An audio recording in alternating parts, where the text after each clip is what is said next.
أعوذ بالله من الشيطان الرجيم. بسم الله الرحمن الرحيم. استغفر الله ربي وأتوب إليه. استغفر الله ربي وأتوب إليه. استغفر الله ربي وأتوب إليه. الحمد لله الذي لا يبلغ مدحته القائلون ولا يحصي نعماءه العادون ولا يؤدي حقه المجتهدون، الذي لا يدركه بعد الهمم ولا يناله غوص الفتن، الذي ليس لصفته حد محدود ولا نعت موجود ولا أجل ممدود، فطر الخلائق بقدرتي ونشر الرياح برحمتي ووتد بالصخور ميدان أرضي، ثم الصلاة على النبي الكريم أبي القاسم محمد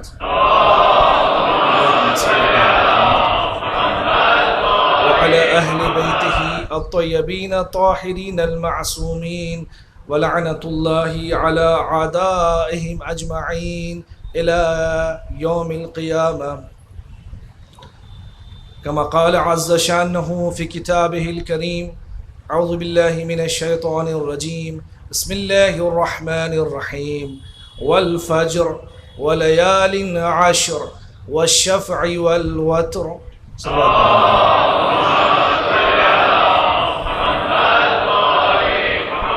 عزیزان گرامی، مسلسل آپ اس آیہ کریمہ اور اس سورہ مبارکہ سورہ فجر، جسے سورہ امام حسین علیہ السلام روایتوں کے پیش نظر بیان کیا گیا ہے، اور یہ تاکید فرمائی ہے امام نے، اہل بیت علیہ السلام نے، آپ اس سورہ کے ذریعے امام حسین کو یاد کر سکتے ہیں، ان سے قرب حاصل کر سکتے ہیں، قرب معنوی، قرب معرفت اور علوم و معارف کے سرچشمے اس سورہ کے ذریعے آپ حاصل کر سکتے ہیں۔ عزیزان گرامی، سورہ فجر یقیناً اس میں لیالی عشر کا تذکرہ کیا گیا، اور یہ لیالی عشر سے مراد الگ الگ مفسرین نے اپنے اپنے لحاظ سے تعریفیں کی ہیں، اور یہ 10 جو راتیں ہیں، یہ جو 10 شب ہیں، اس کے بارے میں ہماری روایتیں ہیں کہ اس سے مراد محرم کی یہ مہینے کی پہلی 10 راتیں ہیں، پہلی 10 شب ہیں، اور وطر سے مراد علی ابن ابی طالب علیہ السلام، اور شفع سے مراد امام حسنین کریمین شریفین مراد ہیں۔ بعض روایتوں میں یہ ہے کہ وطر سے مراد حضرت محمد مصطفیٰ صلی اللہ علیہ وآلہ وسلم، آپ حضرات کی ذاتی والا صفات مراد ہیں، اور دوسری روایتوں میں یہ ہے، اور شفع سے مراد حضرت امیر المؤمنین علی ابن ابی طالب و فاطمہ الزہرا سلام اللہ علیہ مراد ہیں، اور بقیہ ائمہ طاہرین علیہم السلام۔ ان راتوں کی اپنی خصوصیتیں ہیں۔ محققین نے، مفسرین نے جب ان شبوں کا تذکرہ کیا تو یہ بیان کیا کہ کیوں آخر ان شبوں کو محرم کے مہینے کی پہلی 10 شبوں سے تعبیر کی گئی ہے۔ اس کے بہت سارے وجوہات ہیں، ان میں سے ایک دو وجہ کی طرف آپ کی توجہات کو مبذول کرنا مقصود ہے۔ پہلی شے یہ کہ خداوند عالم نے جن اصحاب کرام کو امام حسین کا ساتھی قرار دیا، ایسے ساتھی، ایسے بزرگ ہستیاں اللہ نے کسی اور کے لیے قرار نہیں دیے، اور ان کی جو سب سے بڑی خصوصیت یہ تھی کہ جب انہوں نے اپنی پوری زندگی کے آخری حصے میں صرف اور صرف اللہ کی بارگاہ میں مناجات، تسبیح، تحلیل، ان چیزوں کے لیے فرصت مانگی تھی۔ دشمن کے یہاں سے یہ آوازیں آتی تھیں، یہ کون لوگ ہیں جو دنوں میں بھی عبادت کر رہے ہیں، شبوں میں بھی عبادت کر رہی ہے؟ عبادت کس کی ہو رہی تھی؟ یہ عبادت خدا وحدہ لا شریک کی ہو رہی تھی۔ اس کا مطلب یہ عزیزان گرامی کہ اگر اصحاب امام حسین علیہ السلام کی یہ شان تھی، اور ذات حضرت ابی عبداللہ الحسین علیہ السلام کی یہ شان مبارک تھی کہ وہ عبادتوں میں کسی بھی قسم کی کمی نہیں کیا کرتے تھے، انہوں نے ایک شب ہی مانگی تھی تمام شب میں تو عبادتیں مناجاتیں ہو رہی تھیں، لیکن مظلوم کربلا نے ایک شب مخصوص سی طور پہ عبادتوں کے لیے طلب کیا تھا، فرمائش کی تھی۔ تو ہماری بھی ذمہ داری یہ ہے کہ ہم اپنی عبادتوں میں کوتاہی نہ کریں، تاکہ ان عبادتوں کے ذریعے سے ہم خدا سے اور اہل بیت علیہ السلام سے قریب تر ہو سکیں۔ اور ان تمام عبادتوں میں جہاں ذکر خدا ہے، جہاں ذکر اہل بیت ہے، جہاں ذکر ائمہ ہے، جہاں ذکر انبیاء ہے، جہاں قصص ہے قرآن کریم کے معتبر ترین واقعات بیان کیے گئے ہیں، تاکہ انسان کیوں ان چیزوں کو حاصل کرے، تاکہ عبرت حاصل کر سکے۔ وقسم الذی الحجر، یہاں کے اوپر سورہ فجر میں یہ بیان کیا گیا کہ وہ صاحبان عقل کے لیے اس میں قسم ہے۔ آگے آنے والی آیتوں کے بارے میں، یعنی وہ لوگ کہ جنہوں نے اس دنیا پہ زندگی بسر کی لیکن زندگی گزارنے کے بعد سرکشی پر آمادہ ہوئے، ان کا انجام کیا ہوا، ان کی طرف متوجہ ہو۔ آج وہ دنیا میں نیست و نابود ہو گئے، لیکن ذکر امام حسین علیہ السلام قائم و دائم ہے۔ یہ سب سے بڑی خصوصیت یہاں پہ بیان کی جا رہی ہے، آپ کی توجہات کو مبذول کرتے ہوئے، کہ اس لیے کہ حضرت امام حسین علیہ السلام، اہل بیت اطہار علیہ السلام کی ذات طیبہ صرف اور صرف محض رحمت ہے، شفا ہے تمام مومنین کے لیے۔ اور اگر کوئی مومن اہل بیت کا چاہنے والا ہے، امام حسین کا چاہنے والا ہے، تو یقیناً اس کے یہاں بھی یہی کوالٹی ہوگی کہ وہ شفا ہوگا، اس کے اندر رحمت پائی جائے گی، وہ لوگوں کے لیے بہتری کے بارے میں فکر کرے گا۔ اس لیے کہ ہمارا اور آپ کا تعلق جو ہے وہ کسی اور جگہ سے نہیں ہے۔ اب غور فرمائیے کہ جب ہم کسی پروڈکٹ کو خریدنا چاہتے ہیں کسی مارکیٹ سے، تو یہ پہلے ہم تلاش یہ کرتے ہیں کہ یہ چیزیں آئیں کہاں سے ہیں، اس کا بنانے والا کون ہے، اس کا سجانے والا کون ہے، کس کمپنی کا ہے، کون سا برانڈ ہے، ہم یہ پہلے چیک کرتے ہیں۔ اگر ٹھیک ٹھاک برانڈ مل گیا تو ہم لے لیتے ہیں، کیونکہ وہ مہنگا بھی ہوتا ہے اور لوگوں کا اس پہ یقین ہوتا ہے۔ لینے کی وجہ یہ ہے، یہ معروف یہ برانڈ بنا اس لیے کہ لوگوں کے بھروسے کو اس برانڈ نے جیت لیا، لہٰذا انسان ان چیزوں کو خریدتا ہے اپنے لیے کہ جو برانڈیڈ ہو، جو چیزیں اچھی ہوں مارکیٹ میں۔ اب عزیزان گرامی، اسی کی طرح آج ہماری جو مینوفیکچر جو یونٹ ہے انسانوں کی، خصوصی طور پہ اہل بیت علیہ السلام نے، اگر ہم اپنے آپ کو دیکھیں کہ ہم کو اللہ نے کہاں خلق کیا اور کس طریقے سے خلق کیا ہے، ہمارے خلقت کا راز کیا ہے، تو روایتیں بتاتی ہیں کہ خلق من فاضل طینتنا، کیوں ہمارے اندر اہل بیت علیہ السلام کی طرح خصوصیتیں ہونی چاہیے؟ اس لیے کہ اصحاب باوفا امام حسین کے جو تھے، ان کی کوالٹی یہ تھی کہ وہ رحمت کا سبب تھے، وہ شفا کا سبب تھے، وہ لوگوں کے لیے رحمت بانٹتے تھے، وہ لوگوں کے لیے ہمیشہ اچھی باتوں کی ترغیب دیا کرتے تھے، دھوکہ نہیں دیا کرتے تھے، غلط کاموں کی طرف توجہ نہیں دیتے تھے، بلکہ ہمیشہ یہ خدا کی جانب لے جانے کا کام کیا کرتے تھے۔ میں آپ کی خدمت میں عرض کرنا چاہ رہا ہوں کہ ہمارا جو رابطہ ہے وہ اہل بیت سے ہے۔ کیوں؟ اس لیے کہ شیعتنا خلق من فاضل طینتنا، ہمارے شیعہ ہمارے فاضل تین سے خلق کیے ہیں۔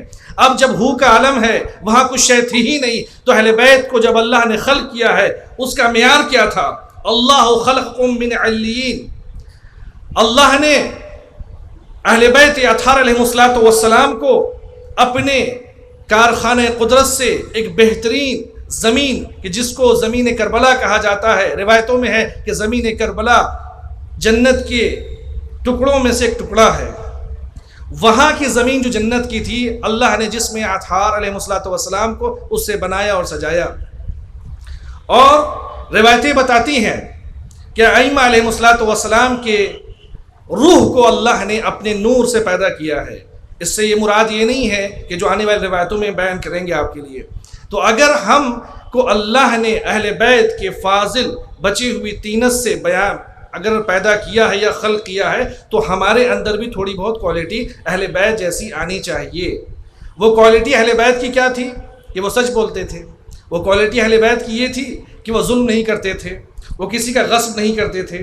اہل بیت کی کوالٹی یہ تھی کہ وہ ہمیشہ خدا کی عبادتیں کرتے تھے، لوگوں کے لیے رحمت کا سبب تھے، لوگوں کے لیے کریم تھے، لوگوں کے لیے شریف تھے، ہمیشہ ان چیزوں کی طرف باتیں کرتے تھے، ہمیشہ ظلم کے خلاف رہے، عدل کو قائم کیا۔ تو یہ کوالٹی جو ہے اہل بیت علیہ السلام کو ان چیزوں کی کرنے کی ضرورت نہیں تھی، تاکہ وہ اللہ کا قرب حاصل کر سکیں، بلکہ وہ خود بذات خود اول خلقت سے اللہ نے ان کو پاک و پاکیزہ طیب و طاہر قرار دیا تھا۔ یہ تمام جو ایکشن اس زمین میں آنے کے بعد اہل بیت نے یا ابا عبداللہ علیہ السلام نے انجام دیے، وہ کس کے لیے؟ یقیناً انقاذ شیعہ، اپنے شیعوں کو وہاں سے جو گمراہی میں پڑے ہیں، جو مصیبتوں میں پڑے ہیں، جو ضلالتوں میں پڑے ہیں، جو اندھیروں میں ہیں، وہاں سے نکال کر کے اہل بیت آپ کو ایک اچھی زندگی دینا چاہتے ہیں۔ یہ مقصد حسینی ہے۔ اس کی دلیل کیا ہے زنجان گرامی؟ دلیل یہ ہے، امام محمد باقر علیہ السلام ارشاد فرماتے ہیں، اپنی شیعوں سے خطاب کر رہے ہیں، یقول علیہ السلام ابو جعفر انی احب ریحکم و ارواحکم، کافی کی روایت ہے اور بحار الانوار کی روایت ہے، اصول کافی اور بحار الانوار کی یہ روایت ہے۔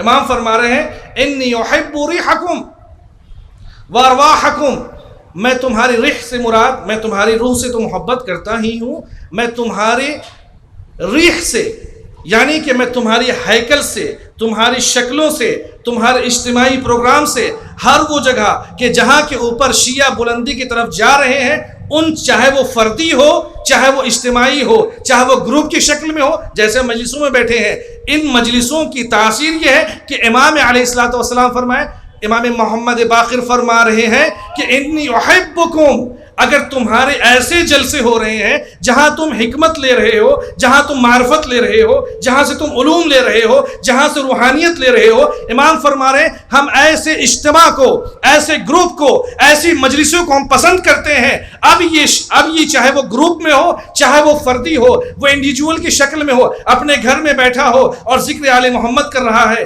اپنے گھر میں وہ بیٹھا ہے، اپنے چاہنے والوں سے اپنے ماں باپ کی خدمت کر رہا ہے، خداوند عالم اور اہل بیت علیہ السلام کے نزدیک یہ شخص معتبر ہے، محترم ہے، محبوب ہے۔ اس لیے کہ امام کہہ رہے ہیں اے شیعو میں تم سے محبت کرتا ہوں، صرف تمہاری روحوں سے محبت نہیں ہے، میں تمہارے وجود سے محبت کرتا ہوں، تمہاری شکلوں سے محبت کرتا ہوں۔ اگر وہ تمہارے اعمال ہمارے مطابق خداوند عالم کی خوشنودی کے مطابق اگر ہو رہے ہیں تو میں تم سے محبت کرتا ہوں۔ تو کون انسان یہ نہیں چاہے گا کہ ابا عبداللہ اس سے محبت نہ کرے؟ ہمارے لیے محبت کا دم بھرنا ایک الگ ہے، وہاں سے آ جائے کہ ہم آپ کو چاہتے ہیں، یہ دوسرا مسئلہ زانے گرامی۔ ہم سب اس میں شامل ہیں۔ ہم نے ہمیشہ اس حدیث کو کوٹ کیا ہے امام علی علیہ السلام کی کہ من نسب نفسا للناس اماما فلیبدأ بتعلیم نفسہ، جو دوسروں کے لیے پند اور نصیحت کی باتیں کرتا اور امام بننا چاہتا ہے، اسے چاہیے کہ پہلے خود سے اس کی شروعات کرے۔ تو قبل اس کے کہ ہم دوسروں کے ان چیزوں کے بارے میں کریں، ہم خود سے اپنی سے شروعات کریں کہ امام محمد باقر، امام صادق، جناب فاطمہ الزہرا سلام اللہ علیہا،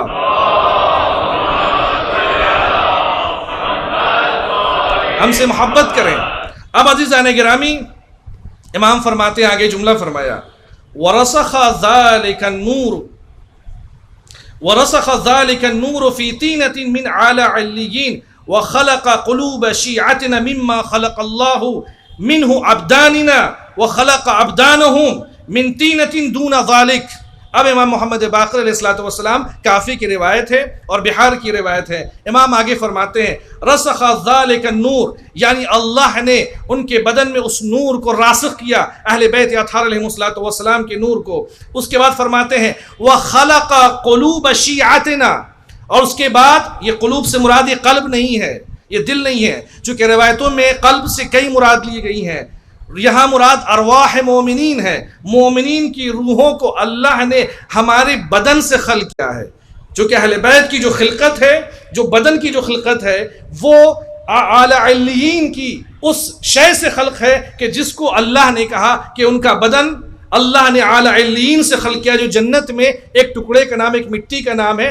سمجھانے کے لیے، تقریب مسائل کے لیے ہم اس کہہ سکتے ہیں کہ وہ جنت کی ایک مٹی ہے جس کو اللہ نے ان کے جسموں کو خلق کیا ہے، لیکن ان کی روح کو اللہ نے اپنے نور سے خلق کیا ہے۔ اب امام فرماتے ہیں کہ اس لیے کہ خلق قلوب شیعتنا مما خلق اللہ من عبداننا، ہمارے شیعوں کی روحوں کو، ارواح کو اللہ نے ہمارے بدن کے ایک حصے سے خلق کیا ہے۔ وَخَلَقَ عَبْدَانِهِمْ مِنْ طِينَةٍ دُونَ ذَلِكَ، اور شیعوں کے ہمارے چاہنے والوں کے کہ جو بدن کو، جسموں کو جو خلق کیا اللہ نے، وہ کسی اور مٹی سے خلق کیا ہے۔ اب عزیزان گرامی، اب یہ شرف کتنی بڑی بات ہو گئی کہ ہمارے عنصر میں اگر ہم شیعہ ہیں، اگر ہم امام کے چاہنے والے ہیں، چونکہ یہ باتیں ایک عام انسان کی نہیں ہو رہی ہے، ایک معصوم فرما رہے ہیں، بلکہ متعدد حدیثوں میں، ابھی حضرت امیر کی بھی حدیث آئے گی، امام رضا کی بھی حدیثیں آئیں گی، عزیزان گرامی متعدد حدیثوں کے ذریعے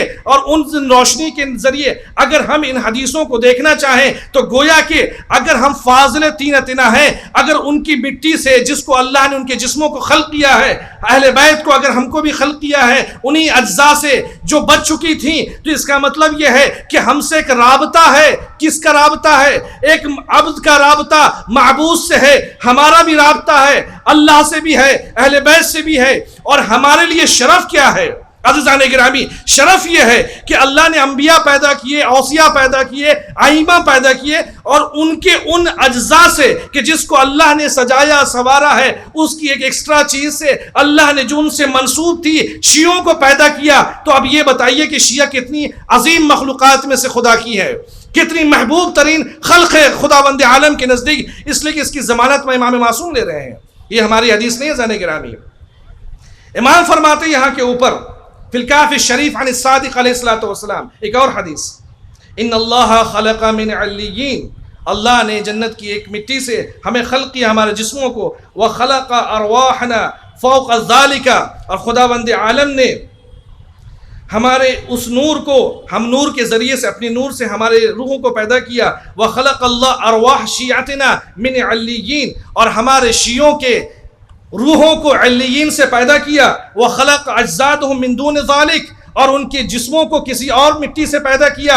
اب عزیزان گرامی، اب یہاں پہ رابطہ واضح ہو گیا کہ ایک حسینی کا رابطہ، ایک فاطمی کا رابطہ، ایک علوی کا رابطہ، ایک حسنی کا رابطہ، تمام اہل بیت علیہم الصلوۃ والسلام سے اگر جو ہمارا رابطہ ہے، وہ رابطہ اس دنیا میں آنے کے بعد نہیں بنا ہے، بلکہ ہماری روحوں کا اتصال عالم ملکوت میں تھا۔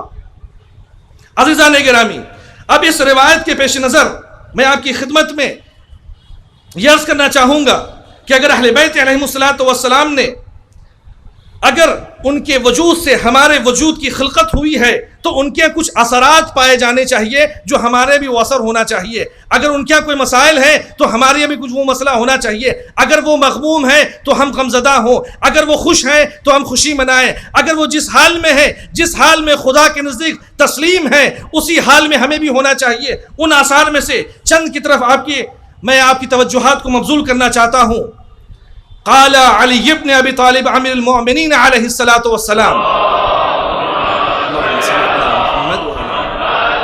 یہ کیسے ممکن ہے زین گرامی کہ ہم خوش ہوں تو امام خوش ہو جائیں، امام خوش ہوں تو ہم خوش ہو جائیں، امام کے مصائب کو یاد کریں تو آنکھوں سے اشک نکل آئے، ان کی مصیبت میں ہم غمزدہ ہو جائیں؟ کوئی رابطہ کیا ہے زین گرامی؟ رابطہ کیا ہے؟ کوئی ایسا کنیکشن ہے، کوئی وائر لگا ہے، یا وہ سامنے ہے؟ وہ کون سی ایسی شے ہے جو ہم خوش ہو رہے ہیں تو امام کہہ رہے ہیں کہ ہمیں خوشی ہو رہی ہے؟ اب روایت سنیں عزیزان گرامی، ام المومنین علیہ الصلوۃ والسلام، مولا الکون، ما من احد من شیعتنا، توجہ فرمائیں ذرا، نص صریح ہے اس روایت کے اوپر، غور فرمائیں، ما من شیعتنا یمرض الا مرض لمرضه، کوئی شیعہ دنیا میں نہیں ہے، کوئی شیعہ دنیا میں نہیں ہے مگر یہ کہ اگر وہ مریض ہوتا ہے تو ہم اس مرض کی حدت و شدت کو محسوس کرتے ہیں، ہم مریض ہو جاتے ہیں۔ یہ کون فرما رہے ہیں؟ سرکار حضرت امیر المومنین علی ابن ابی طالب۔ اس روایت کو کوٹ کیا ہے جناب صدوق علی الرحمٰن نے فی کتاب الصفات الشیعہ، اس کتاب میں کوٹ کیا ہے، اور یہ عالم جلیل ہے، ہماری 4 کتابوں میں سے، ان میں سے ایک کی یہ، وَلَا اغْتَمَّ إِلَّا اغْتَمَمْنَا لِغَمِّهِ، اور کوئی غم ہمارے شیعوں کو نہیں پہنچتا مگر یہ کہ اس کی غم، ان کا غم ہمارے غموں، ان کا غم ہمارے دلوں میں غمزدگی کا اور افسردگی کا سبب ہوتا ہے۔ اب غور فرمائے ذرا گرامی، پھر فرماتے ہیں امام علی علیہ الصلوۃ والسلام، وَلَا يَفْرَحُ إِلَّا فَرْحَنَا لِفَرْحِهِ، اگر کوئی بھی شیعہ دنیا کا خوش ہوتا ہے تو ہم اس کی خوشی میں خوشی مناتے ہیں، ہم خوش ہوتے ہیں۔ اگر کوئی شیعہ عالم دین یا کوئی شیعہ کسی منزل تک پہنچ جائے، کسی کامیابی تک پہنچے اللہ کی خوشنودی کے ساتھ اور خوش ہو جائے، تو امام فرماتے اس کی ترقی نہیں ہے، وہ میری ترقی ہے۔ آپ کیوں؟ اس لیے کہ اللہ نے عالم ملکوت میں آپ کی روحوں کو، ہماری روحوں کو اللہ نے من فاضل طینتنا سے خلق کیا ہے، ان چیزوں سے، کہ ان اجزاء سے کہ جس سے ان کے جسموں کو اللہ نے بیان کیا ہے۔ ہمارے روح کی جو خلقت ہے، ہمارے نفس کی جو خلقت ہے اللہ نے، ہمارے قلب کی جو خلقت ہے خداوند عالم نے، یہ مادیات میں سے نہیں ہے بلکہ یہ ارواح کا جو تعلق ہے عالم ملکوت سے ہے۔ اب عزیزان گرامی، اب یہ غور فرمائیے کہ اگر امیر المومنین علیہ السلام ہمارے غم سے مغموم ہوتے ہیں، محزون ہوتے ہیں، ہماری فرحت سے، ہماری خوشی سے وہ خوش ہو جاتے ہیں، تو ایسی صورت میں آپ یہ بتائیے کہ اگر شیعہ ایک دوسرے کے اوپر کوئی پریشانی کریں، جو کہ ہم سب ایتام آل محمد ہیں علیہ السلام عجل اللہ تعالیٰ فرجہ الشریف، ہم سب دور غیبت میں امام زمان عجل اللہ تعالیٰ فرجہ الشریف کے یتیموں میں سے ہیں، اور ہمارا جو تعلق ہے، اتصال ہے، جو رابطہ ہے، وہ یہاں وہاں سے کوئی واسطے کے ذریعے سے نہیں ہے بلکہ ڈائریکٹ ہے، اور اس کی ضمانت مولا امیر المومنین فرما رہے ہیں۔ اگر یہ عزیزان گرامی، تو آپ غور فرمائیے کہ کسی مومن کے دل کو دکھانا، کسی شیعہ بھائی کا کسی شیعہ بھائی کو پریشان کرنا، ان کے حق کو غصب کر لینا، ان کو فریب دینا، یا کسی یا خود فردی طور پہ انسان کا غرور کرنا، تکبر کرنا، حسد کرنا، کینہ کرنا، یا وہ افراد کہ جو ایک دوسرے کے متعلق نفاق کا کام انجام دیں، الیاذ باللہ، استغفر باللہ العظیم، یہ کام انجام دیں، یا وہ افراد کہ جو لوگوں کے لیے ہمیشہ مصیبتوں کا سامان بنے، یا وہ افراد کہ جو نازیبا الفاظ استعمال کریں، تو کیا یہ اس مومن کے دل کو دکھانے سے، کیا حضرت امیر المومنین کے قلب کو دکھانے کا سبب ہے یا نہیں؟ اگر امام یہ فرما رہے ہیں، امام فرما وَلَا يَفْرَحَ إِلَّا فَرْحَنَا لِفَرْحَهِ وَلَا اغْتَمَّ، کوئی مغموم ہوتا ہی نہیں شیعہ مگر یہ کہ جب وہ غمزدہ ہوتا ہے تو علی بھی بے چین ہو جاتا ہے، فاطمہ بے چین ہو جاتی ہیں سلام اللہ علیہا، امام حسن بے چین ہو جاتے ہیں، امام حسین بے چین ہو جاتے ہیں، اس کے غم کو محسوس کرتے ہیں، اس لیے کہ اس ایک عنصر ہے جو وہاں سے یہاں تک پہنچا ہوا ہے، جس کا اتصال عالم ملکوت سے ہے۔ عزیزان گرامی، وہ ماں کی کون سی ایسی ممتا ہے کہ اگر بچے کو ٹھوکر لگ جائے تو ماں تڑپ جاتی ہے، وہ باپ کی آنکھوں سے اشک کا چھلک جانا، اگر بچہ فیل ہو جائے کسی ایگزام میں یا کسی مصیبت میں گرفتار ہو جائے، کوئی اتصال ہے؟ کیا اتصال ہے؟ اس کا اتصال یہ ہے عزیزان گرامی کہ یہ دونوں ہستیوں نے اس بچے کو لانے کے لیے وہ سبب قرار پائے ہیں۔ تو اگر ہم کسی شیعہ کو پریشان کر رہے ہیں کسی بھی عنوان سے، اہل بیت اس سے راضی نہیں ہے۔ اگر ہم امام حسین سے، آپ چاہتے ہیں، ہم چاہتے ہیں عزیزان گرامی کہ امام محمد باقر علیہ السلام احبکم، کہ ہم تم سے محبت کریں، تو تم اپنے کریکٹر کو اتنا سنوار لو کہ تم کسی پہ ظلم نہ کرو، تمہاری آواز میں عدل ہونا چاہیے، تمہارے فکروں میں توحید ہونی چاہیے، تمہارے وجود میں ولایت اہل بیت ہونا چاہیے۔ یہ وہ انسان نہیں ہے، وہ کیا انسان ہوگا عزیزان گرامی اگر ہم یہ کہیں کہ ایک باپ اور بیٹے میں کیا حد مشترک ہے؟ باپ پیدا کرنے والا ہے ظاہری طور پہ، اصل تو رب الارباب اس کی ذات ہے، ظاہری طور پہ اس دنیا میں وہ باپ پیدا کرنے والا ہے، اور بیٹا اس کے لیے مسبب ہے چونکہ وہ باپ کے ذریعے سے اس دنیا میں آیا ہے۔ تو بیٹے کی نافرمانی باپ کے دل کو چوٹ پہنچاتی ہے، تو کیا اس وقت کسی بھی زمانے میں، اور یہ حدیث 1400 سال پہلے حضرت سرکار حضرت امیر المومنین علیہ السلام نے بیان کیا، تو اس کا مطلب یہ ہے کہ وہ تکلیف کہ جو کسی بھی شیعہ کے ذریعے سے کوئی اور مومن، کوئی اور شخص کسی مومن کو تکلیف دے دے تو امام مغموم ہو جائیں گے، لیکن اگر ایک مومن دوسرے مومن کو اگر تکلیف پہنچا رہا ہے تو امام بے چین ہو جائیں گے۔ کیا ہمیں یہ گوارا ہے کہ اتنی مصیبتوں کے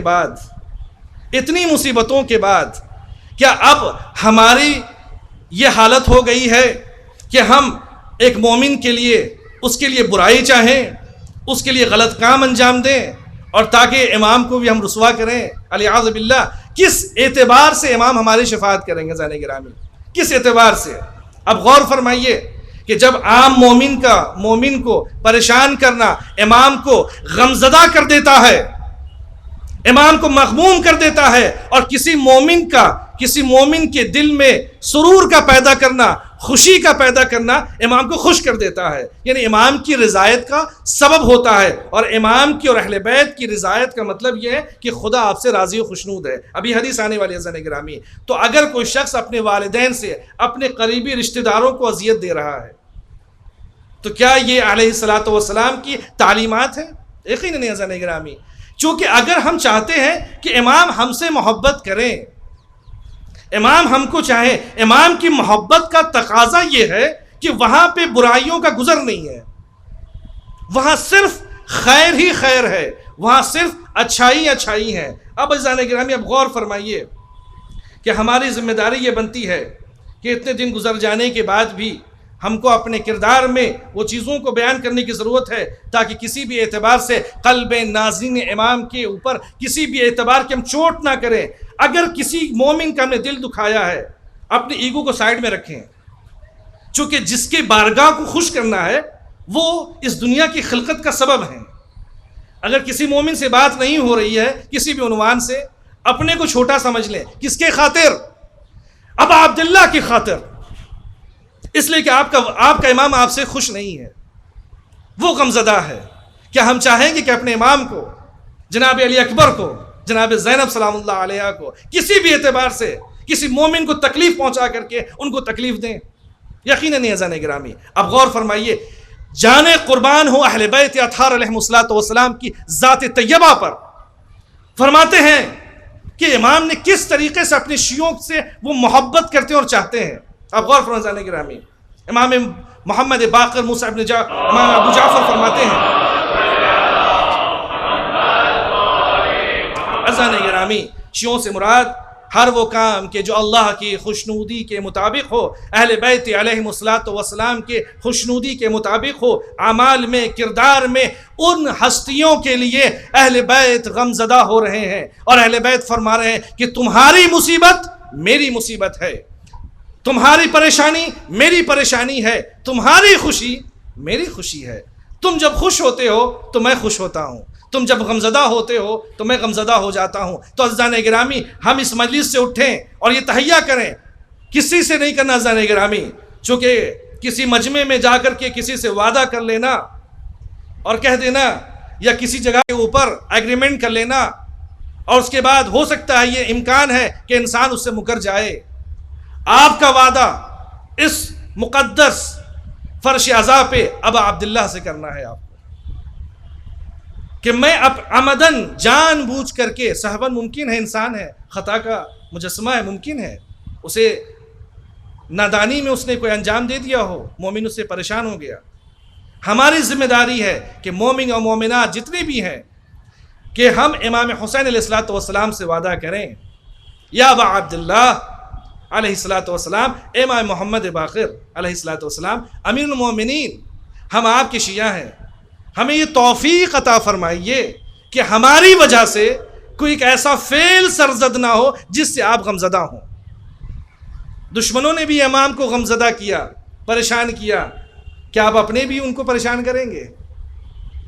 عزیزان گرامی، یہ حدیثیں، یہ روایتیں امام معصوم کے جملے ہیں جن کو معتبر ترین کتابوں میں ذکر کیا گیا ہے کہ آپ کی خوشی کا راز امام کی خوشی کا راز ہے، آپ کی ترقی امام کی ترقی ہے۔ اسی لیے تو امام کہتے ہیں کہ کونوا لنا زینن، ہماری زینت کا سبب بنو، ہماری آر کا سبب نہ بنو، عیب کا سبب نہ بنو۔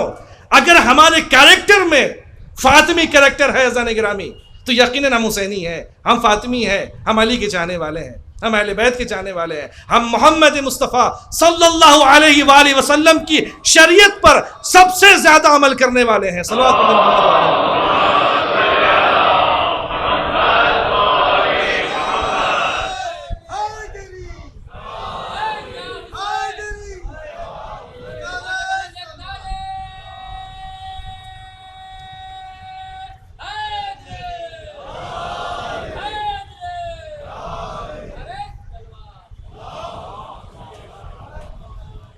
عزیزان گرامی، لبیک، آپ امام حسین کو پکار رہے ہیں. میں ابھی ایک حدیث آپ کی خدمت میں عرض کروں گا کہ کس طریقے سے امام معصوم نے امام کو لبیک کہا ہے. توجہات آپ کی مبذول ہوں. ایک مل جل کے ایک بلند ترین صلوات پڑھتے ہیں عظمت آل محمد پر.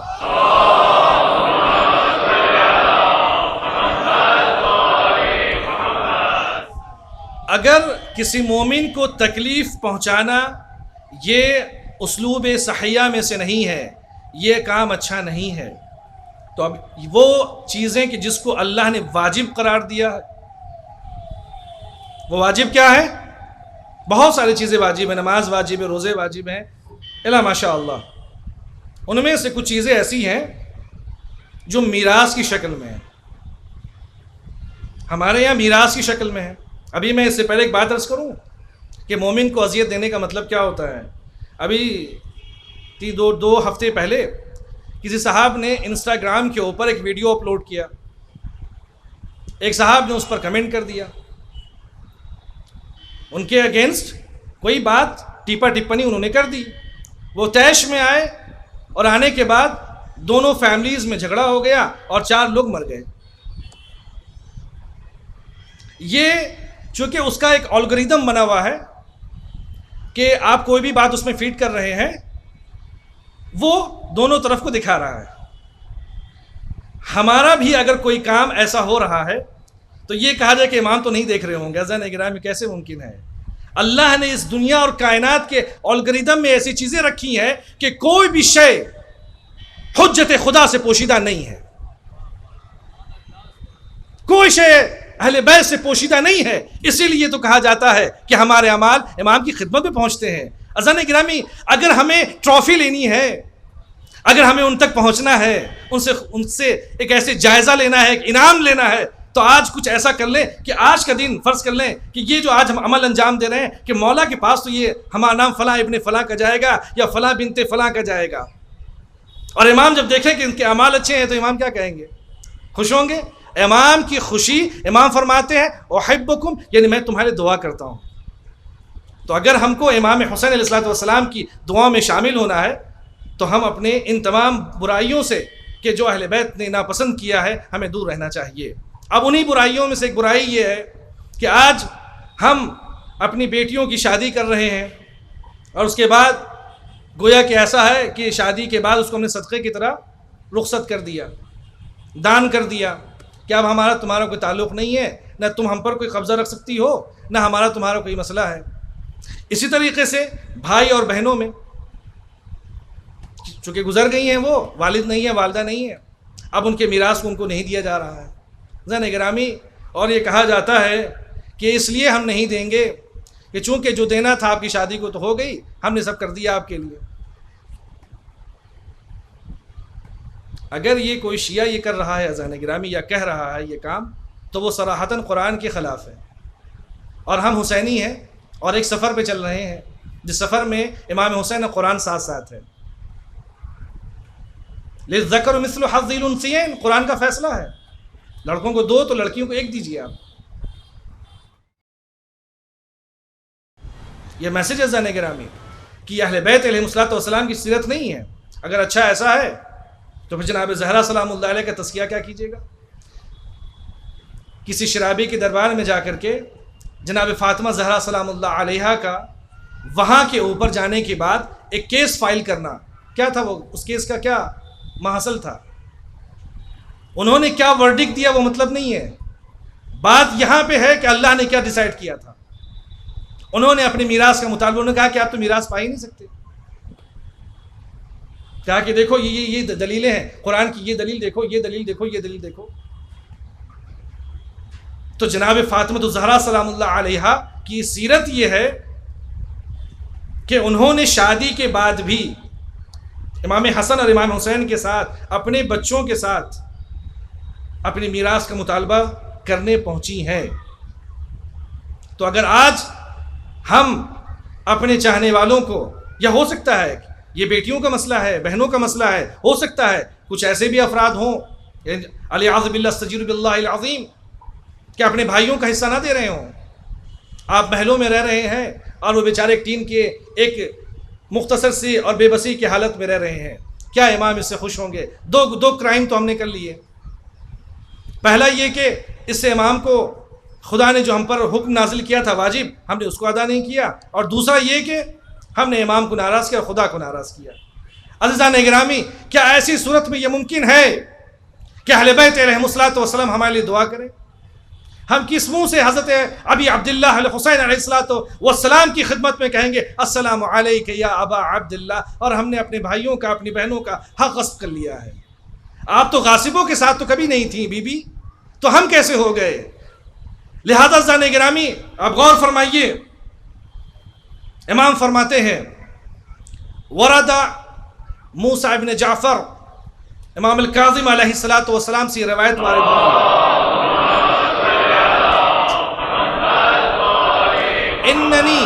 اننی ومن جرى مجرى من اہل بیتی علیہم الصلوۃ والسلام لا بد لنا، اپنی قیمت، اپنی عظمت، اپنی شرافت اور اپنی حیثیت کو، اپنی شان کو آپ ذرا سمجھ لیں. امام موسیٰ کاظم علیہ الصلوۃ والسلام فرما رہے ہیں، امام فرماتے ہیں اننی ومن جرى من اہل بیت علیہم الصلوۃ والسلام لا بد لنا من حضور جنائزکم فی ای بلد تموتون، فی ای بلد تموتون. فرماتے ہیں کہ ہم اہل بیت کی سیرت یہ ہے. اب یہاں پہ مفسرین نے بیان یہ کیا کہ اہل بیت سے مراد عہد نبی میں جو اہل بیت تھے، یعنی محمد مصطفیٰ صلی اللہ علیہ وآلہ وسلم اور اصحاب کسا، یعنی مولا علی علیہ الصلوۃ والسلام، جناب فاطمہ الزہرا اور امام حسنین کریمین شریفین مراد ہیں. یا دوسری چیز اس سے مراد اہل بیت سے مراد یہ ہے وہ ماحود، یعنی ائمہ اثنے عشر 14 معصومین اس سے مراد ہیں، اہل بیت سے مراد. تیسری روایت یہ ہے کہ اس کے اہل بیت سے مراد عام مراد ہے، یعنی کیا؟ ان اہل 14 معصومین کے ساتھ ساتھ جناب حضرت ابو الفضل عباس علیہ الصلوۃ والسلام اور جناب علی اکبر اور جناب زینب اور بقیہ خاندان بنی ہاشم کے بزرگار افراد اس اہل بیت کے اس میں شامل ہیں. امام فرماتے ہیں لا بد لنا، تم دنیا کے کسی بھی گوشے میں کہیں بھی کوئی بھی شیعہ اگر دم توڑتا ہے، لا بد لنا، لا بد لنا، ہم پر ضروری یہ ہو جاتا ہے، ہم اہل بیت کے اوپر من حضور جنائزکم، کہ ہم تمہارے جنازوں میں، ہم تمہاری میتوں پہ حاضر ہوتے ہیں. عزیزان گرامی، یہ وقت کا امام کاظم علیہ الصلوۃ والسلام اس حدیث کو بیان فرما رہے ہیں. کیوں عزیزان گرامی؟ پھر فرماتے ہیں وَأَحْسَنُ الْأَعْمَالُ، وَأَحْسَنُ الْأَعْمَالِ، اپنے اعمال کو بہتر کر لو. کیوں؟ اگر تم چاہتے ہو کہ ہم تم سے ملیں. وَتُعِنُونَ عَلَى خَلَاصِكُمْ وَفَكِّ رَقَابِكُمْ مِنَ النَّارِ، اور اپنے آپ کو اتنا بہترین سجا لو کہ تمہیں خداوند عالم جہنم کی آگ سے تمہیں جواز عطا کر دے، تمہیں پروانہ عطا کر دے. اگر تمہارے اندر یہ کوالٹی ہو جائے گی، اَيْنَمَا تَمُوتُونَ، تم دنیا کے کسی بھی گوشے میں کیوں نہ ہو، ہم تمہارے پاس آئیں گے. زن اگرامی آپ بتائیے، کوئی ابھی ایک مسئلہ چل رہا ہے کچھ لوگوں کا، اور ہم کسی پہ کمنٹ نہیں کرنا چاہتے ہیں، کچھ ایتھسٹ ہیں جو خدا کو نہیں مانتے، خدا ہے ہی نہیں، کہ ہم ڈے آف ججمنٹ کچھ ہوتا ہی نہیں. تو عزیزان گرامی آپ یہ بتائیے کہ مرنے کے بعد کس نے دیکھا ہے کہ وہاں کچھ ہوگا؟ ہو سکتا کچھ نہیں ہو، جو کسی نے آ کے بتایا تو نہیں نا ہمیں کہ وہاں کیا ہوگا کیا نہیں ہوگا. تو لہٰذا بھئی نیچر کا یہ سسٹم ہے، اس سے اللہ نے ہمیں پیدا کیا ہے اور ایک دن چلے جانا ہے. ان کے خدا کا کانسیپٹ نہیں کہ یہ نیچر ہی ان کے لیے سب کچھ ہے. ہم ان کے لیے کہنا چاہیں گے زن گرامی، ان کے پاس کوئی دلیل، کوئی ایویڈنس نہیں ہے، چونکہ اس دنیا کو ثابت کرنے کے لیے، کسی بھی شے کو ثابت کرنے کے لیے آپ کو تجربوں سے گزرنا پڑے گا، اس کو لیب میں ٹیسٹ کرنا پڑے گا. آپ کو کوئی نہ کوئی ایسی چیزیں ہوں گی ABCD، تب جا کر کے آپ کسی چیز کو کہہ سکتے ہیں یہ ہو سکتی ہے یا یہ چیز نہیں ہو سکتی ہے. آپ پرانے زمانے میں آپ دیکھیں، عالم قدیم اور عالم جدید کا کانسیپٹ تھا، جس میں صرف ایشیا، افریقہ اور آپ کے اس کے علاوہ یورپ شامل تھا، لیکن اس میں امریکہ شامل نہیں تھا، نیوزی لینڈ شامل نہیں تھا، آسٹریلیا شامل نہیں تھا. جب تک لوگوں نے ڈسکور نہیں کیا، لوگ کہتے تھے بس یہی ہے کانٹیننٹ، یہی ہے، بس ایشیا ہے، افریقہ ہے، اس کے علاوہ نہیں ہے. چونکہ انسان کی خلقت اور اس کے دماغ اور اس کے تجربات اتنا ہی ہے کہ بس وہ انہی چیزوں کے بارے میں بتا سکتا ہے اور بیان کر سکتا ہے جو اس کے تجربات سے گزر رہے ہوں یا گزر چکے ہوں، تاریخی شواہد ہوں، کوئی ایویڈنس ہو. لیکن قیامت میں کیا ہوگا مرنے کے بعد، یہ کوئی تجربے میں آنے والی شے نہیں ہے، کسی کے پاس اس کا جواب نہیں ہے۔ تو ان کے لیے تو ہم کہہ سکتے ہیں کہ آپ کے پاس کوئی دلیل نہیں ہے، آپ کے پاس کوئی دلائل نہیں ہے، کوئی براہین نہیں ہے کہ مرنے کے بعد کیا ہوگا، لہذا خدا کانسیپٹ نہیں ہے۔ یہاں ہمارے پاس دلیل رکھتے ہیں کہ مرنے کے وقت اہل بیت علیہم الصلوۃ والسلام سرکار سید الشہداء ہمارے پاس آئیں گے، اینما تموتون فی بقعۃ المبارکہ، اس سرزمین پہ تم کہیں بھی دم توڑو ہم تمہارے پاس آئیں گے، اگر تم نے اپنے اعمال کو سجا لیا اور سنوار لیا اور خدا کے خوشنودی کے مطابق انجام دیا تو علی بھی آئیں گے، ابو الفضل عباس بھی آئیں گے۔ مل جل کے صلوات پڑھیں محمد وآل محمد پہ۔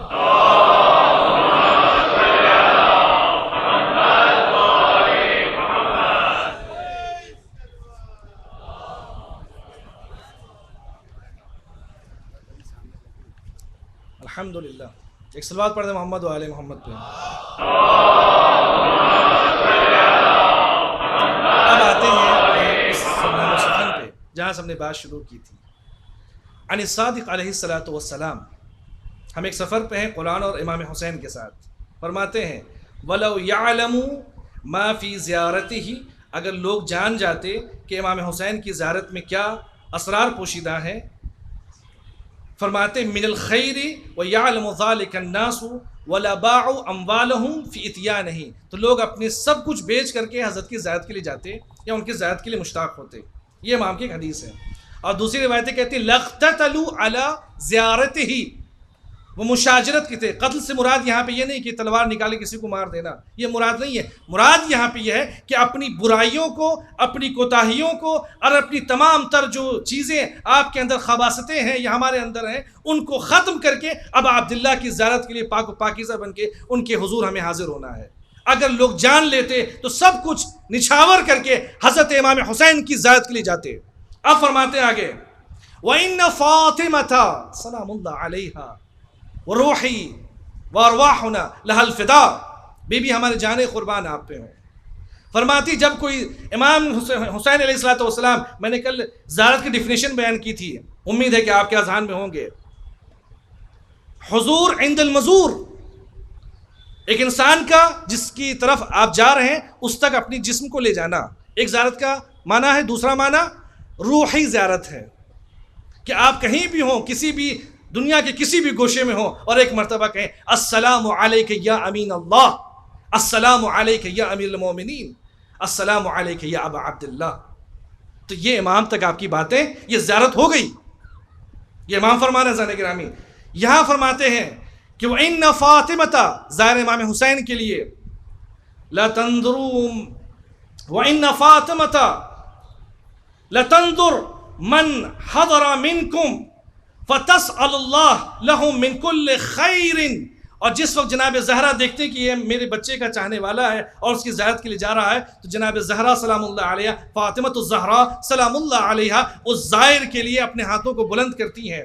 اور یہ فرما کون ہے زانے گرامی؟ یہ ہماری اور آپ کی بات نہیں ہے، یہ امام معصوم فرما رہے ہیں۔ فرماتے ہیں من کل خیرین، اس کے حق میں ہر خیر کی دعا کرتی ہیں جناب زہرا سلام اللہ علیہ، اور فرماتی ہیں فلا تزہدوا فی اتیانہ، امام حسین کی زیارت میں چاہے آپ دور سے کریں چاہے وہاں جا کر کریں کربلا میں۔ عزیزان گرامی فرما رہے ہیں امام صادق علیہ الصلوۃ والسلام کہ امام کی زیارت میں ذرہ برابر بھی کوتاہی نہ کریں۔ وہ دن کتنا بہترین دن ہوگا کہ جس کی ابتدا نماز کے بعد ہم کہیں اپنے حضرت کی خدمت میں السلام علیک یا ابا عبداللہ، مولا ہم جا رہے ہیں، کام پہ جا رہے ہیں، مولا ہم اسکول جا رہے ہیں، مولا ہم کالج جا رہے ہیں، ذریعہ معاش کے لیے جا رہے ہیں، تو اگر ان سے اجازت لے کر کے اگر ہم اپنے کاموں میں جائیں تو کیا دن بھر حضرت ابی عبداللہ کی دعائیں ہمارے ساتھ ہوں گی کہ نہیں ہوں گی؟ زانے گرامی چونکہ ہم نے ان کی خدمت میں سلامتی کی دعا کی ہے، وہ کریم ابن کریم ہے جو دشمن کو بھی پانی پلاتے ہیں، جو جانوروں کو بھی پانی پلاتے ہیں۔ زانے گرامی تو کیا وہ اپنے چاہنے والوں کے لیے وہ اتنی سی رحمت آپ پر نازل نہیں کر سکتے؟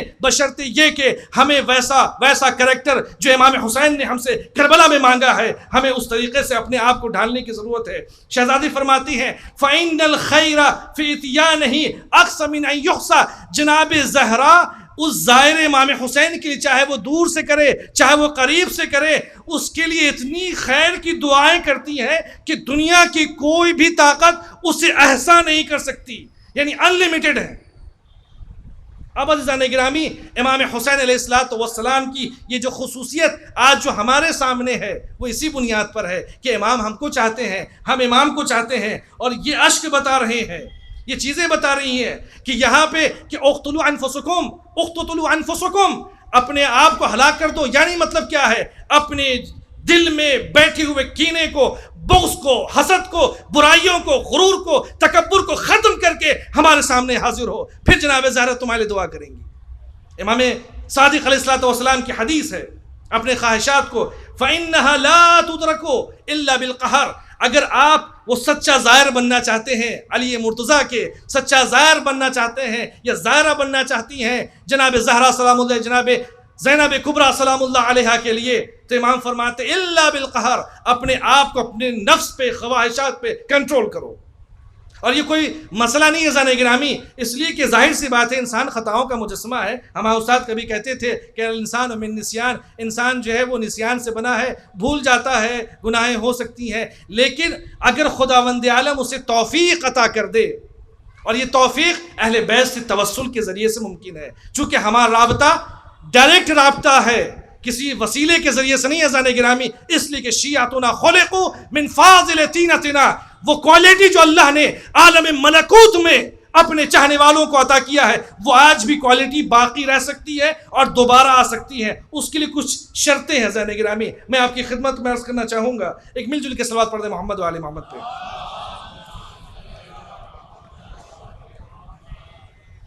پیغمبر کی مشہور حدیث ہے موتو قبل ان تموتو، مر جاؤ کہ قبل اس کے کہ تمہیں موت آئے۔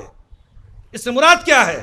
اس موت سے مراد یہ ہے کہ اپنے نفس کے رذائل میں جتنی برائیاں ہیں، جتنے رذائل ہیں، جتنی خرابیاں ہیں، خباثتیں ہیں، ان کو ختم کر دو، دفن کر دو، تو تم زندہ و جاوید ہوگے، تو تم کبھی بھی ممات علی حب آل محمد مات شہیدہ، اہل بیت کی محبت میں مرنے والا تب جا کے شہید ہو جائے گا، اور شہید مرتا نہیں ہے، وہ زندہ ہے۔ لا ولا تحسبن الذين قتلوا في سبيل الله امواتا، تم گمان نہ کرو۔ تو اگر اس مصداق میں ہم آنا چاہتے ہیں تو ضرورت اس بات کی زان گرامی کہ ہم اپنے وجود کو ان تمام چیزوں سے مبرہ کریں، منزہ کریں، اپنے آپ کو پاک کر کے اس کی بارگاہ میں حاضر ہوں۔ یقیناً آپ ایک مرتبہ اس کو آپ انجام دیں گے، اہل بیت علیہ السلام توفیق میں اضافہ کرتے چلائے جائیں گے کہ ان کی کوئی چیز ختم ہونے والی نہیں ہے زان گرامی۔ اب یہاں کے اوپر دو تین چیزیں زان گرامی ہیں۔ محبت جو ہم کر رہے ہیں یا اہل بیت ہم سے جو کر رہے ہیں، اس کی وجہ کیا ہے؟ ہمیں برائیوں سے نکال کر اچھائیوں کی طرف لے جانے کا حکم دیا ہے کربلا والوں نے۔ اب اس کے لیے دو چیزیں ہیں، وہ کوئی شارٹ کٹ نہیں ہمارے یہاں، جیسا کہ میں نے آپ کی خدمت میں عرض کیا تھا کہ کچھ محبت کے دو درجے بن جائیں گے۔ ایک وہ درجہ ہوگا جس میں ہمیں کوشش تھوڑی بہت کرنی پڑے گی، خوب جم کے محنت کرنی پڑے گی، دعاؤں کے ذریعے سے، زیارتوں کے ذریعے سے، اچھے اعمال کے ذریعے سے، اچھے سلوک کے ذریعے سے۔ پھر روایتیں بیان کرتی ہیں خداوند عالم جب یہ محبت تمہارے سامنے، جب تم کوشش کرو گے محبت کے لیے تو یہ ایک محبت تمہارے پاس آئے گی، اور اس کے بعد دوسری محبت خداوند عالم وہبی طور پہ عطا کرے گا، یعنی خدا کی طرف سے تم پر فضل ہوگا، لطف خدا ہوگا ایک دوسری محبت کا کہ جو کبھی تم سے زائل نہیں ہوگی۔ اب اس سلسلے میں قرآن کی آیت سنیے، سورہ طٰہٰ آیت نمبر 39۔ جناب موسیٰ علیہ السلام کے لیے اللہ نے کہا بسم اللہ الرحمن الرحیم وَأَلْقَيْتُ عَلَيْكَ مَحَبَّةً مِّنِّي، میں نے آپ کے دل میں اپنی محبت ڈال دی ہے، اپنی محبت ڈال دی خدا نے۔ یہ وہبی سلسلہ اس وقت بنتا ہے جب موسیٰ علیہ السلام نے وہ کارنامے انجام دیے یا بقیہ انبیاء نے، اوصیاء نے، تو ہماری کیا بساط ہے؟ تو ایک قدم ہم آگے بڑھیں گے، خدا کا فضل و کرم، لطف خدا امام حسین اور اہل بیت کی محبت میں ہمیں آ کر کے سایہ عطا کرے گا اور ہمیں برکت عطا کرے گا زان گرامی۔ اور یہ چیزیں یہ آسان ہو سکتی ہیں، کیوں؟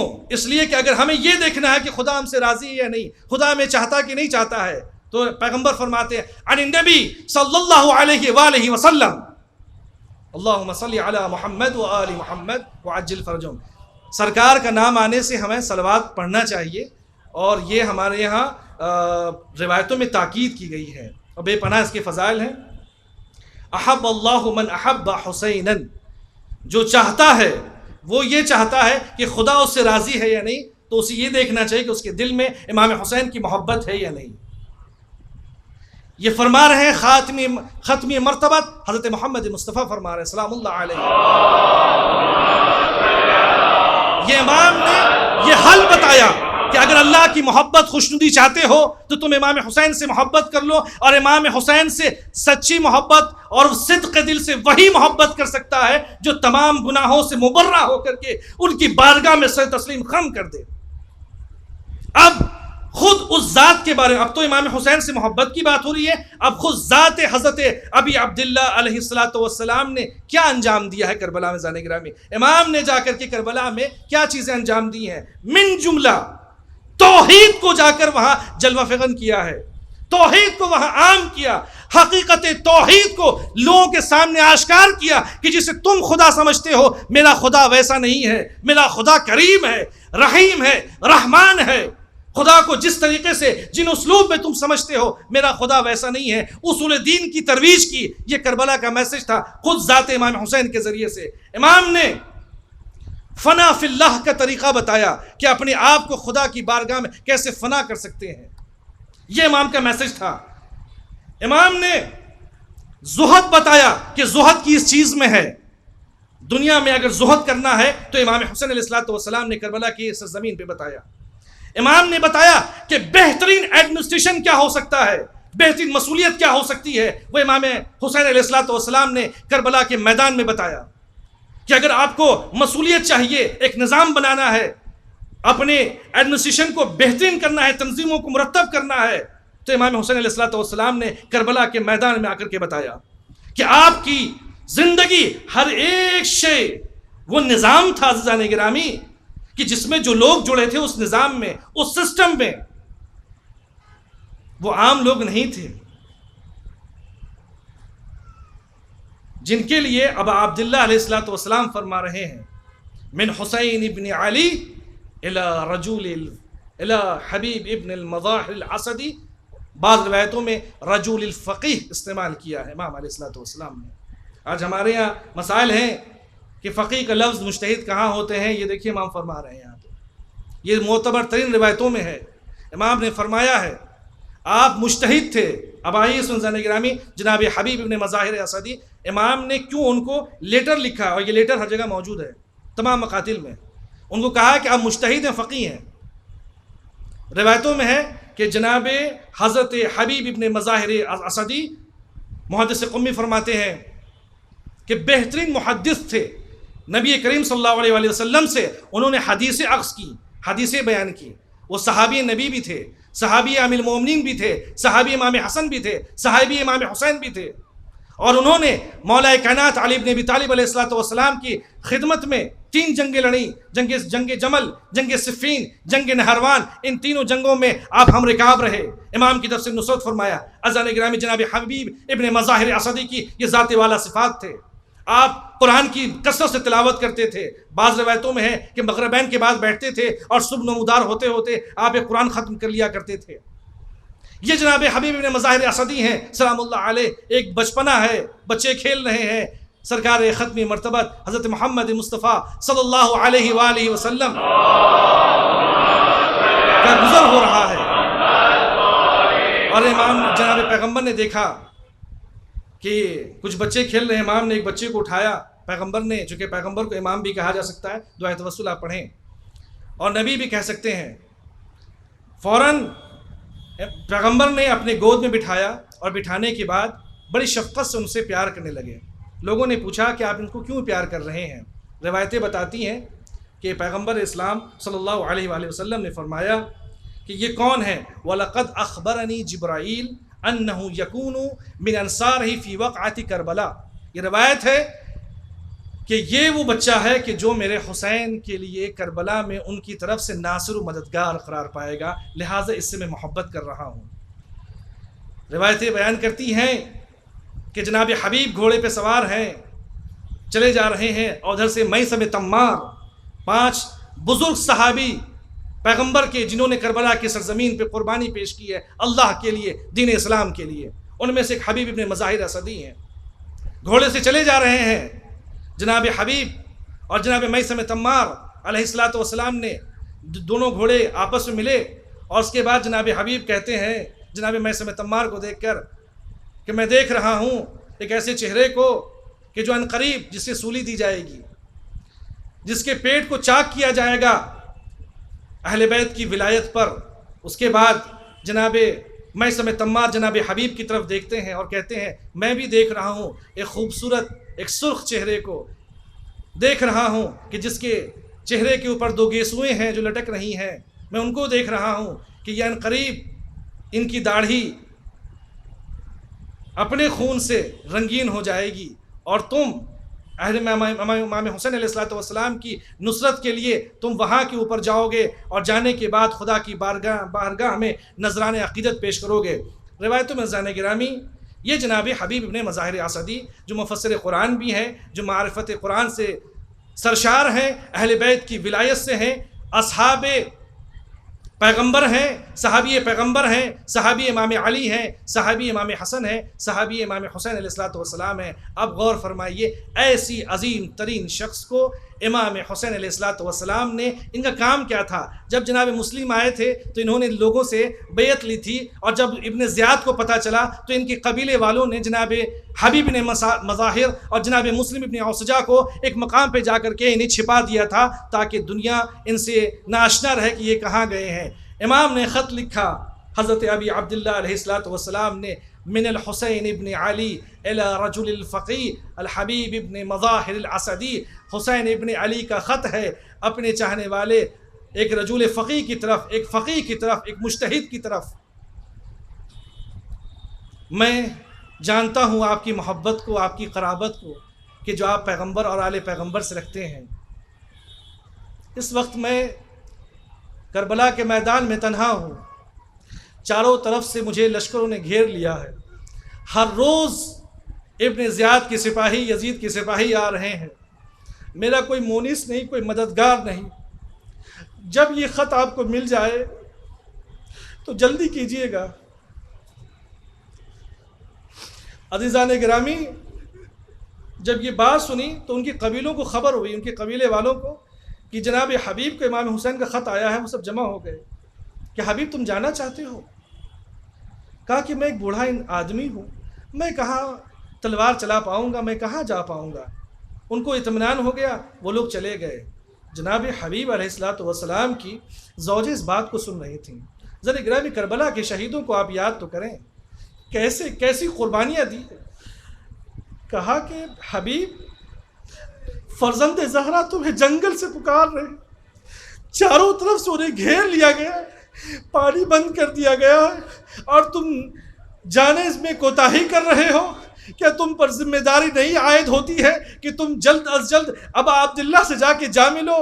تو جناب حبیب کہتے ہیں، آپ جانتی ہیں کہ اگر ہم اس وقت امام کی نصرت کے لیے گھر سے نکلتے ہیں تو فوراً ابن زیاد کو خبر ہو جائے گی اور میرے گھر کو تاراج کر دیا جائے گا، میرا مال و اسباب لوٹ لیا جائے گا اور تمہیں کنیزی میں لے لیا جائے گا۔ جناب حبیب کی زوجہ محترمہ کہتی ہے، حبیب تمہیں میرے کنیزی کی فکر ہے؟ استغفر اللہ۔ حبیب تمہیں میری کنیزی کی فکر ہے، تمہیں اس مال و متاع کی ضرورت ہے، تمہیں اس گھر کی ضرورت ہے۔ حسین ابن علی نے تو پورا گھر چھوڑ دیا، پورا گھر تاراج ہو گیا، وہ اس جنگل میں ہے جہاں کوئی ناصر و مددگار نہیں ہے۔ پھر جناب حبیب تقیہ کرتے ہیں، جناب حبیب امتحان لے رہے اپنی زوجہ کا، امتحان لیتے لیتے کہتے ہیں، تم دیکھ رہی ہو نا 70-75 سال کا ہو چکا ہوں، تلوار بھی نہیں چلا سکتا، کیا جا کے میں نصرت کروں گا؟ یہ بس سننا تھا کہ حبیب کی زوجہ کو طیش آیا، اپنے سر سے چادر اتاری، اے حبیب اس چادر کو لے لو اور گھر میں بیٹھو، اور ایک مرتبہ آسمان کی طرف آواز بلند کی، اے ابا عبداللہ، کاش کے عورتوں پہ جہاد ہوتا تو میں آپ کی نصرت کے لیے آتی۔ حبیب نے ایک مرتبہ کہا، گلے سے لگایا کہ ایسا نہیں ہے، میں تمہاری آنکھوں کو روشن کروں گا انشاءاللہ۔ ابا عبداللہ کی نصرت سے غلام سے کہا کہا کہ اس میرے گھوڑے کو لے جا کر کے فلاں جگہ پہ میرا انتظار کرنا۔ غلام گھوڑے لے کر چلا گیا اور ایک تلوار دی کہ اسے اپنے پیرہن میں چھپانا تاکہ ابن زیاد کی سپاہی نہ دیکھ سکے۔ حبیب یہ کہہ کر کے اپنے گھر سے نکلے ہیں۔ عزیزان گرامی، کوفے کا منظر یہ تھا کہ چاروں طرف سے لشکر جمع تھے، کوئی تلوار کو ساقل کر رہا تھا، کوئی تیر کو زہر میں آلود کر رہا تھا، کوئی نیزوں کو تیز کر رہا تھا۔ معلوم یہ ہو رہا تھا یہ 72 نہیں ہے، ہزاروں کے مجمع کے لیے یہ پورا لشکر جمع ہوا ہے ان سے لڑنے کے لیے۔ اور جب گھر سے باہر نکلے، دیکھا کہ مسلم ابن اوسجہ مہدی خریدنے دربار سے جا رہے ہیں بازار کی طرف۔ کہا کہ مسلم ابن اوسجہ تمہیں پتا ہے، خط کی تعبیر بتائی، جناب مسلم بھی تیار ہو گئے، حبیب بھی تیار ہو گئے، اور ایک مرد چھپتے چھپاتے اس مقام تک پہنچے۔ تو جب پہنچتے ہیں اپنے راہوار کے پاس، ایک آواز سنتے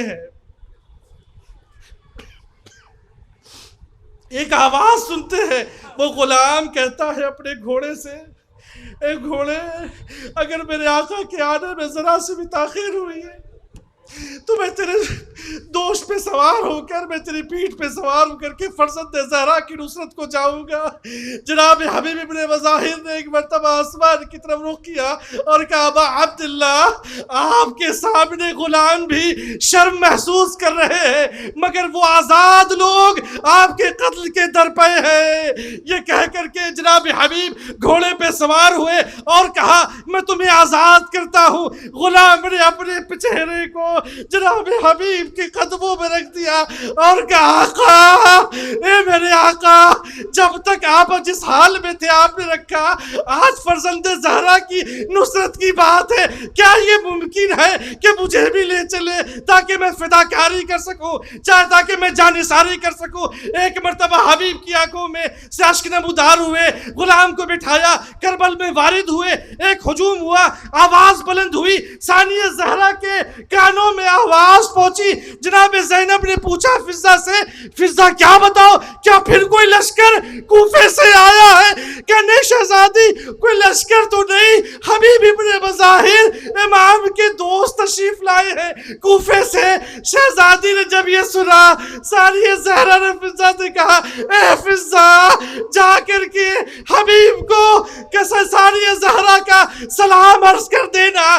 جیسے ہی جناب فضہ نے حبیب کو سلام عرض کیا، حبیب نے امامے پہ کے خاک کربلا کو اٹھایا، اپنے سر پہ رکھا۔ یا اللہ، یہ وقت بھی آ گیا کہ علی مرتضیٰ کی، امیر عرب کی بیٹی مجھ جیسے کو سلام کہلوائے۔ عزیزان گرامی، روایتیں بتاتی ہے کہ ایک مرتبہ امام جناب حبیب آئے اور آنے کے بعد امام سے گلے ملے، اذن ہوا، مقتل پہنچے۔ روایتیں بتاتی ہے کہ کم سے کم 60 سے 62 لوگوں کو اس وقت فنار کیا۔ اور ایک مرتبہ جب حسین بن نمیر دیکھ رہا تھا کہ جناب حبیب کسی صورت سے قابو میں نہیں آتے، ہجوم ہوا اور ایک مرتبہ بنی تمیم کا شخص آگے بڑھا اور بڑھنے کے بعد اس نے ایک تلوار آپ کے سر پہ ماری، جناب حبیب ڈگمگانے لگے۔ پھر ایک شخص آگے اور بڑھا، اس نے ایک تلوار آپ کے چہرے پہ ماری۔ اب جو تلوار اور نیزے کا مارنا تھا کہ حبیب گھوڑے سے زمین کی طرف آئے، والسلام علیک یا ابن رسول اللہ، آواز بلند کی۔ ابن تمیم کا ایک شخص جلدی سے آیا اور آنے کے بعد اس نے جناب حبیب کے سر و تن میں جدائی کی، اور سر کو لینے کے بعد ایک مرتبہ حسین بن نمیر نے ایک مرتبہ دیکھا تو کہا کہ سر کو کہاں لے کے جا رہے ہو؟ میں نے بھی حبیب کو مارا ہے، یہ سر مجھے بھی دے دو۔ مقتل کہتی ہے لٹا ہوا قافلہ کوفے پہنچا، جناب حبیب کا بیٹا جو سن بلوغ تک نہ پہنچا تھا، جناب قاسم نے کنیت جناب مسلم جناب حبیب کی تھی جن کا نام تھا قاسم، جب انہوں نے دیکھا کہ ان کے بابا کا سر کسی گھوڑے کے سموں سے ہے اور وہ لٹک رہا ہے تو وہ قصر زیاد میں ان کے ساتھ ساتھ چلنے لگے۔ جب داخل ہوئے تو وہ بچہ بھی داخل ہوا۔ اور جب وہ باہر آئے تو جناب حبیب کے فرزند ارجمند جناب قاسم بھی باہر آئے۔ ایک مرتبہ سواد نے کہا کہ کیا بات ہے، بار بار تو میرے ساتھ کیوں آ رہا ہے، کیوں نہیں مجھ سے دور ہوتا؟